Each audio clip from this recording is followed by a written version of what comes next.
साल 1503 से 1519 तक 16 साल तक काम करके एक ऐसी पेंटिंग को बनाया गया जो कि अपने आप में एक रहस्य है। इस पेंटिंग को बनाया था इटली के महान पेंटर ने, जिनका नाम था लियोनार्डो दा विंची। यह एक ऐसे पेंटर थे जिनको पेंटिंग में टेक्स्ट को छुपाना बखूबी आता था और इस पेंटिंग का नाम था मोनालिसा। आज हम बात करेंगे मोनालिसा के पेंटिंग से जुड़े कुछ ऐसी थ्योरी और रहस्य जिनको शायद ही कोई जानता होगा। तो दोस्तों, बने रहिए मेरे साथ वीडियो के अंत तक। रहस्य स्टूडियो में आप सभी का बहुत बहुत स्वागत है।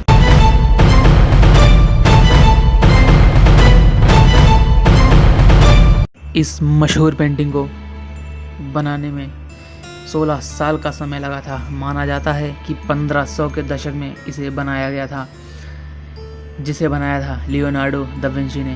विंची का जन्म 15 अप्रैल 1442 में इटली के एक शहर विंची में हुआ था। इनके पिता का नाम था पियरे दा विंची। माना जाता है कि मोनालिसा की पेंटिंग को अलग अलग एंगल से देखने पर इसकी स्माइल बदलती रहती है। और आपको एक बात और बता दें, इस पेंटिंग को किसी कागज़ या कपड़े पर नहीं बल्कि एक पॉपुलर की लकड़ी पर बनाया गया है, जो कि अब एक स्केट बोर्ड बनाने में काम आती है। यह भी माना जाता है कि विंची इस पेंटिंग को पूरी तरह से नहीं बना पाए थे। इसके पहले ही इनका देहांत हो गया था। मोनालिसा का इटालियन में अर्थ होता है माई लेडी। मोनालिसा के पेंटिंग विंची को सबसे प्रिय थी। नेपोलियन बोनापार्ट ने इस पेंटिंग को बहुत पसंद किया था और यह पेंटिंग नेपोलियन को इतनी पसंद आई थी कि नेपोलियन ने इस पेंटिंग को अपने बेडरूम में लगवा लिया था। तो दोस्तों, चलिए जानते हैं मोनालिसा की पेंटिंग से जुड़े कुछ थ्योरी और कुछ ऐसे ही रहस्यों के बारे में। पहले आपको बता दें कि साल 1962 में इस पेंटिंग का जो प्राइस था वो था 680 करोड़ रुपए। लेकिन आज के समय में यह दुनिया की सबसे महंगी पेंटिंगों में से जानी जाती है और आज के समय में इसका प्राइस है 5400 करोड़ रुपए।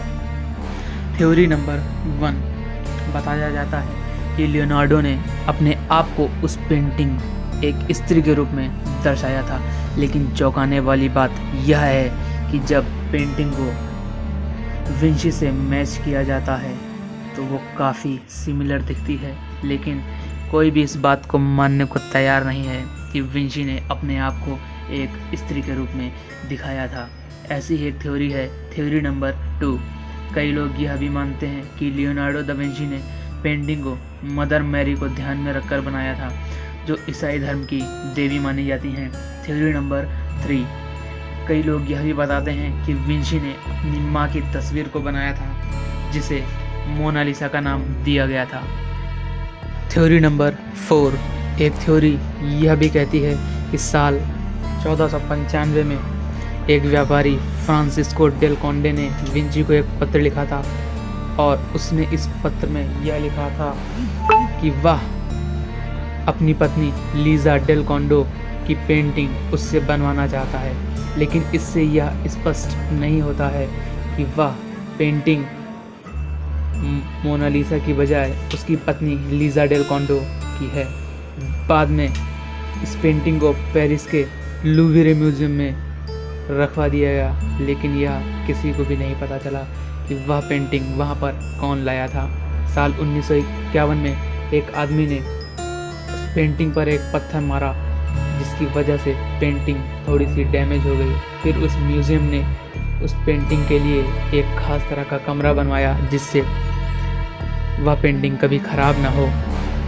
उस कमरे का तापमान ऐसा रखा गया जिससे पेंटिंग कभी भी ख़राब ना हो और इसमें म्यूज़ियम ने 50 करोड़ रुपए भी खर्च किए। अब यह पेंटिंग एक बुलेट प्रूफ ग्लास में रखी गई है।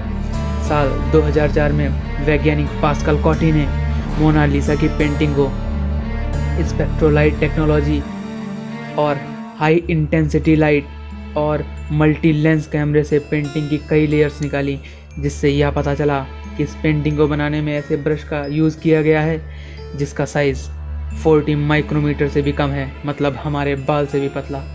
कुछ रिसर्चर का यह भी मानना है कि उस पेंटिंग में एलियंस दिखता है। मोनालिसा के उल्टे हाथ की तरफ एक मैसेज था जिसे अल्ट्रा हाई माइक्रोस्कोप से देखा गया और उल्टे हाथ पर इटालियन में लिखा हुआ था ला रिस्पोस्ता सी ट्रोवा क्वाई, जिसका मतलब होता है द आंसर इज हियर, उत्तर यहाँ है।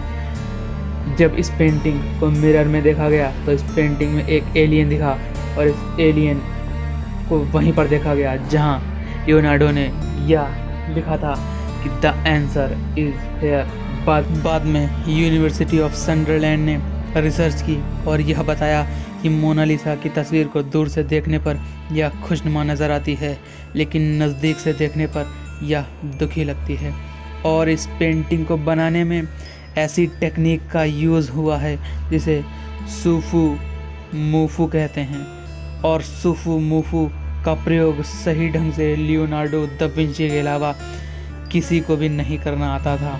तो दोस्तों, क्या लगता है आपको इस पेंटिंग के बारे में? आखिर कौन थी उस पेंटिंग में बनी स्त्री?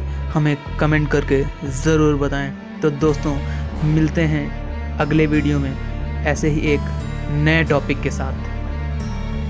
अगर अभी तक आपने हमारे चैनल को सब्सक्राइब नहीं किया है तो जल्दी से सब्सक्राइब करें, बेल आइकन प्रेस करें, ऑल करें, जिससे हमारी वीडियो की सब नोटिफिकेशन आप तक पहुंचती रहें। तो दोस्तों, मिलते हैं एक नए वीडियो में एक नए टॉपिक के साथ। तब तक के लिए be mysterious and be safe.